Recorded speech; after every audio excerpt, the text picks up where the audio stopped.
नमस्कार। साहित्य सरोवर के नवीनतम अंक में मैं अनीता लागरी अनु आपका स्वागत करती हूँ। साहित्य सरोवर में आज हम पेश कर रहे हैं वरिष्ठ लेखक एवं ब्लॉगर प्रोफेसर गोपेश मोहन जायसवाल जी की कुछ रचनाएं। दर्शकों, इस प्रस्तुति में शामिल है आदरणीय गोपेश सर के स्वर में भावुकता में डुबो देने वाली उनकी एक अत्यंत मार्मिक कविता। इसके अतिरिक्त हमने उनकी एक बाल कहानी, व्यंग्य रचना और संस्मरण को आपके लिए शामिल किया है। आदरणीय गोपेश सर का परिचय दे रही हैं हमारे सहयोगी स्तुति जी। आदरणीय गोपेश सर ब्लॉग जगत में किसी परिचय के मोहताज नहीं हैं। उनका परिचय अति संक्षेप में। उत्तराखंड के कुमाऊं विश्वविद्यालय में इतिहास के प्रोफेसर रहे आदरणीय गोपेश सर का संक्षिप्त परिचय फेसबुक के हिंदी कविता पेज पर कुछ यूँ मिलता है। एक तो प्रोफेसर ऊपर से रिटायर्ड, मतलब खाली दिमाग और शैतान का घर। मिले गोपेश मोहन जायसवाल जैसे। खुद को अकबर इलाहाबादी का चेला कहलाना पसंद करते हैं। सामयिक विषयों पर चुटीले व्यंग लेख पैरोडी बनाना इनका प्रिय शौक है। हम इनकी चुटीली रचनाओं का रस पीते रहते हैं तो सोचा कि आपके सामने भी किसी तरह लेकर आए। लीजिए आप भी सुनिए उनकी एक चुटकी पैरोडी के साथ। निदा फाजली जी का एक दोहा। बच्चा बोला देख कर मस्जिद आलीशान, अल्लाह तेरे एक को इतना बड़ा मकान। इस दोहे पर गोपेश सर की पैरोडी। शाहजहां संसद भवन देख हुआ हैरान, लोकतंत्र का मकबरा ताज सा आलीशान। वर्तमान में आदरणीय गोपेश सर ब्लॉग जगत के साथ साथ फेसबुक पर भी खूब सक्रिय रहते हैं और नवोदित लेखकों रचनाकारों का भरपूर मनोबल बढ़ाते हुए मार्गदर्शन करते रहते हैं। हिंदी की साहित्यिक पत्रिका अक्षर गौरव में आदरणीय गोपेश सर का सलाहकार का पद संभाल रहे हैं। आपको और अधिक प्रतीक्षा न कराते हुए लीजिए सुनिएगा आदरणीय गोपेश सर के ही स्वर में उनकी अंतःकरण को छूने वाली एक बेमिसाल कविता, जिसका शीर्षक है क्या पापा पापी होते हैं। अपनी एक कविता प्रस्तुत करता हूँ। कविता का शीर्षक है शाश्वत प्रश्न। करीब करीब 30 साल पहले की बात है। मैं अपनी छोटी बिटिया रागिनी के साथ जून की एक तपती दोपहर में दिल्ली के एक व्यस्त सड़क पर अपने गंतव्य स्थान तक जाने के लिए किसी सिटी बस की तलाश में था। इसी बस खोजी अभियान के दौरान उससे मुझसे जो प्रश्न पूछा उसका जवाब तो मैं उसे ठीक तरह से नहीं दे पाया, पर उसका सवाल मैंने ऊपर वाले परमपिता को पास ऑन कर दिया। मेरे उस सवाल का जवाब मुझे आज तक नहीं मिला है। कविता प्रस्तुत है। पिघले कोल तार की चिपचिप से उकताई, गर्म हवा के क्रूर थपेड़ों से मुरझाई, मृग तृष्णा सी लुप्त सिटी बस की तलाश में राजमार्ग पर चलते चलते मेरी नन्ही सी अबोध चंचल बाला ने धूल उड़ाती धुआं उगलती कारों के शाही गद्दों पर पसरे कुछ बच्चों को देखा। बिना सींग के बिना परों के बच्चे उसके ही जैसे थे। स्थिति का यह अंतर उसके समझ न आया। कुछ पल थमकर सांसें भरकर उसने अपना प्रश्न उठाया, पैदल चलने वाले हम सब पापा क्या पापी होते हैं। कुछ पल उत्तर सूझ न पाया, पर विवेक ने मार्ग दिखाया। उठा लिया उसको गोदी में, हंसते हंसते उससे बोला, होते होंगे, पर तू क्यों चिंता करती है। मेरी गुड़िया रानी तू तो शिक्षित घोड़े पर सवार है। मेरी गुड़िया रानी तू तो शिक्षित घोड़े पर सवार है। यूं बहलाने से लगता था मान गई वह, पापा कितने पानी में है जान गई वह। यूं बहलाने से लगता था मान गई वह, पापा कितने पानी में है जान गई वह। कांधे से लगते ही मेरे बिटिया को तो नींद आ गई। कांधे से लगते ही मेरे बिटिया को तो नींद आ गई, किंतु पसीने से लथपथ में राजमार्ग पर चलते चलते अपने अंतर मन में पसरे परम पिता से पूछ रहा था। अपने अंतर मन में पसरे परम पिता से पूछ रहा था, पैदल चलने वाले हम सब पापा क्या पापी होते हैं। पैदल चलने वाले हम सब पापा क्या पापी होते हैं।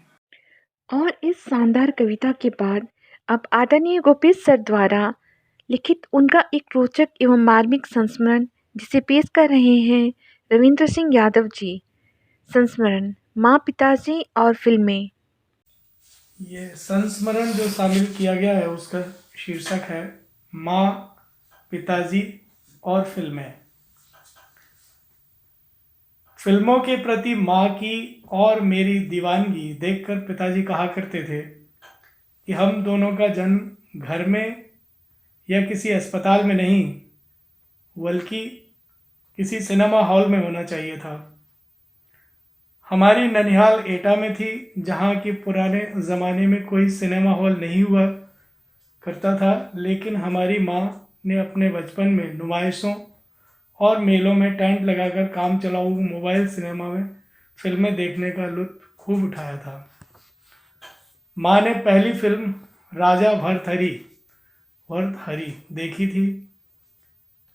किस तरह अपनी रानी पिंगला को बेहद प्यार करने वाले, उसे अमृत फल देने वाले राजा भर्तहरि उसके प्यार में धोखा खाकर राजपाट छोड़कर साधु हो जाते हैं और एक दिन रानी पिंगला के महल के द्वार पर खड़े होकर गा गाकर उससे भिक्षा मांगते हैं और पश्चाताप की आग में जल रही रानी पिंगला उन्हें भिक्षा देकर किस प्रकार अपने प्राण त्याग देती है, इसका ऐसा वर्णन हमारी माँ करती थी कि उस फिल्म का हर एक दृश्य हमारी आंखों के सामने सजीव हो जाता था।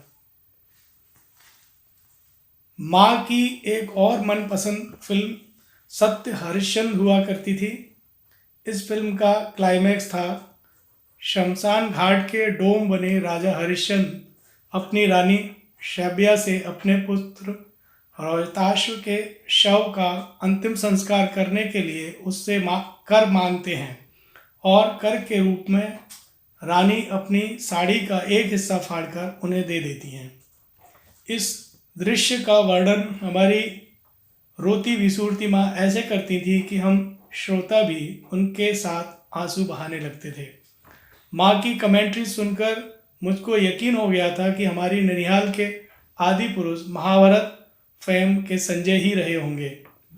1947 में जुडिशियल मजिस्ट्रेट के रूप में पिताजी की पहली पोस्टिंग आगरा में हुई थी। धन्य हो शहर आगरा, इसलिए नहीं कि वहाँ ताजमहल था, बल्कि इसलिए कि वहाँ कई सिनेमा हॉल थे। लेकिन परेशानी ये थी कि माँ की जैसी दीवानी थी माँ फिल्मों की जैसी दीवानी थी, पिताजी फिल्मों से उतना ही चिढ़ते थे।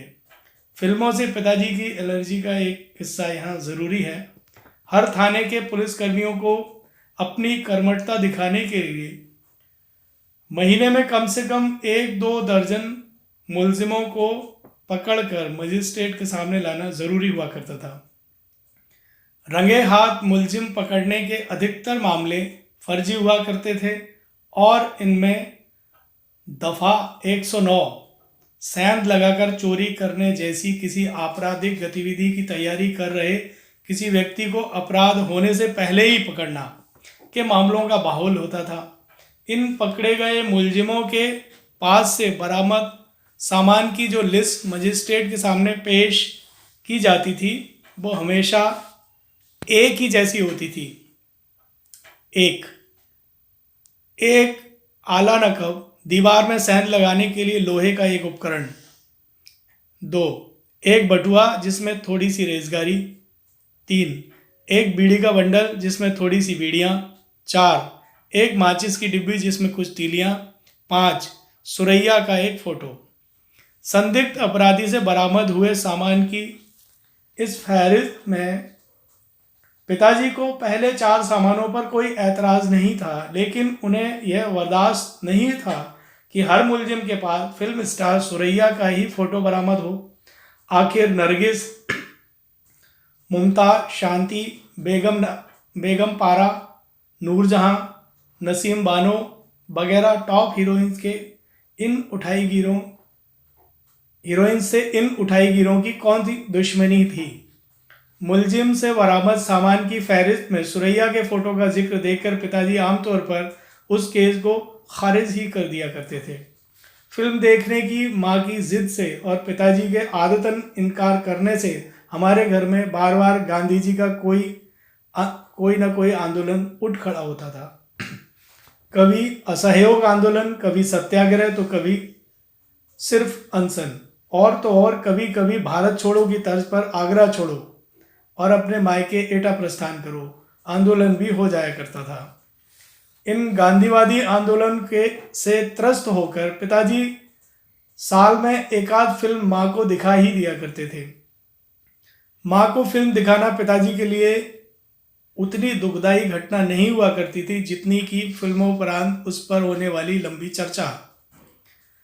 माँ के हिसाब से उनके 40-50 भाई बहनों, सगे और फर्स्ट सेकंड कजिन्स मिलाकर में से अधिकतर किसी न किसी हीरो या किसी न किसी हीरोइन की कॉपी हुआ करते थे।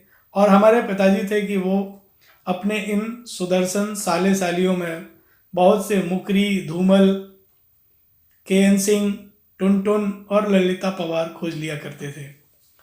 फिल्मी आकाश में अमिताभ बच्चन रूपी तारे के जगमगाने से पहले माँ दिलीप कुमार की ज़बरदस्त फैन हुआ करती थी।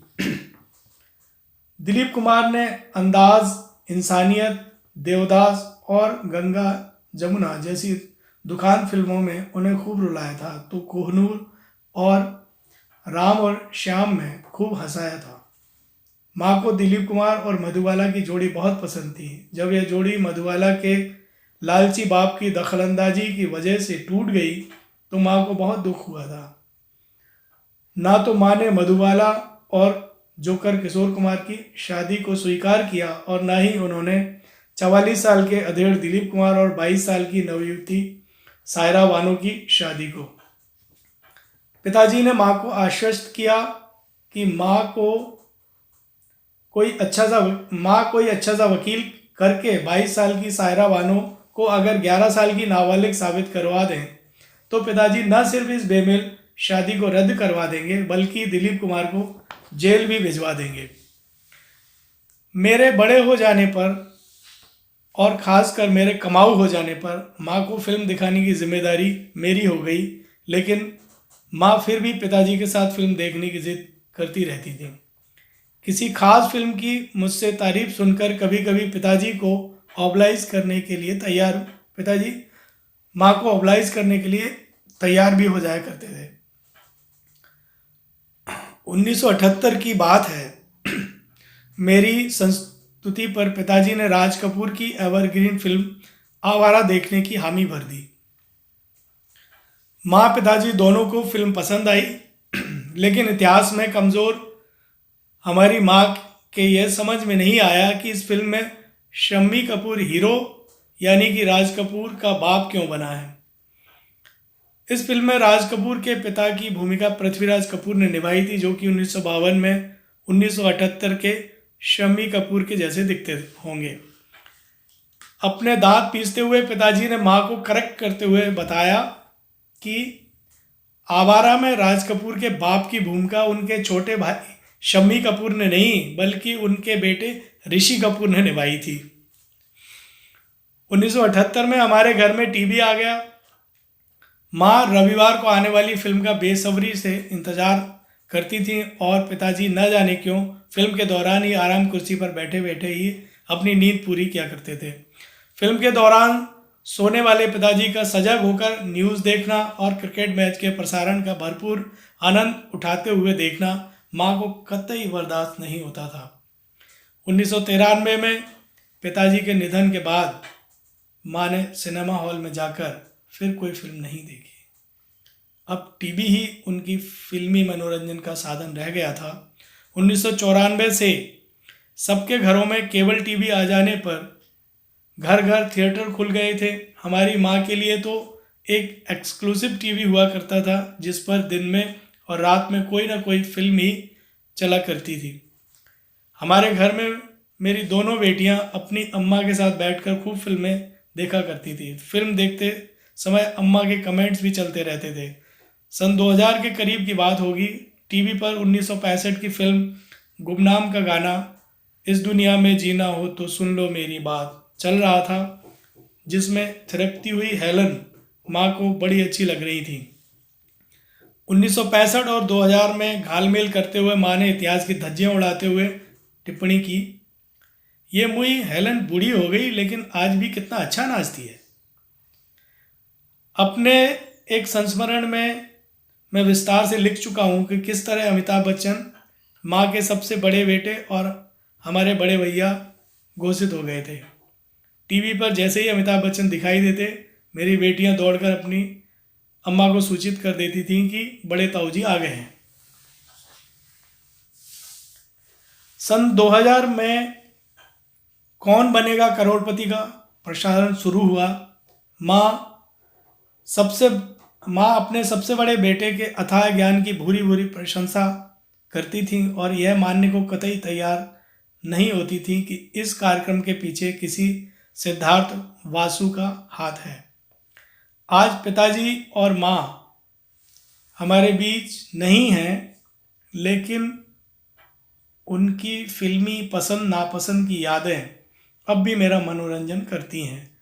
मुगले आजम के बागी और वध तमीज़ सलीम को 2 बैत लगाने की हसरत रखने वाले पिताजी और अपनी देखरेख में सलीम अनारकली की शादी करवाने की तमन्ना रखने वाली माँ की नोक-झोंक को मैं आज भी मिस करता हूँ।